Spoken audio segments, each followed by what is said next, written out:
আসসালামু আলাইকুম প্রিয় এইচএসসি শিক্ষার্থীবৃন্দ।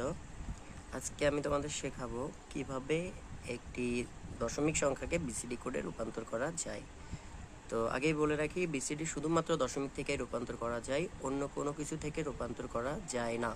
তো বিসিডি কোড 4 বিটের হয়। তো আমরা 4 বিটের হিসাব করতে গেলে আমাদের কী করব, ডান সাইডে একটু রাফ করে নিব। সেটা হলো ডান পাশে লিখব একদম 1, 1-এর ডাবল 2, 2-এর ডাবল 4 এবং 4-এর ডাবল কত 8, অর্থাৎ এই হলো আমাদের 4 বিট। তো আমরা ঠিক এভাবে দাগ দিয়ে দেব। এবার আমরা এখানে যে 97 আছে 97, এটার আমরা বিসিডি বের করব। তো আমরা এই সংখ্যাগুলোর নিচে তীর চিহ্ন দিব। ওকে, তো তীর চিহ্ন আমরা ডান পাশ থেকে হিসাব করবো। এখানে কত আছে 7। তো আমরা এখানে দেখব 7 বানাইতে গেলে আমাদের এখানে কোনটা কোনটা প্রয়োজন হয়। অর্থাৎ 7 বানাতে গেলে 4 আর 2 6 আর 1 7, অর্থাৎ এই তিনটা প্রয়োজন হয়, যেটার যে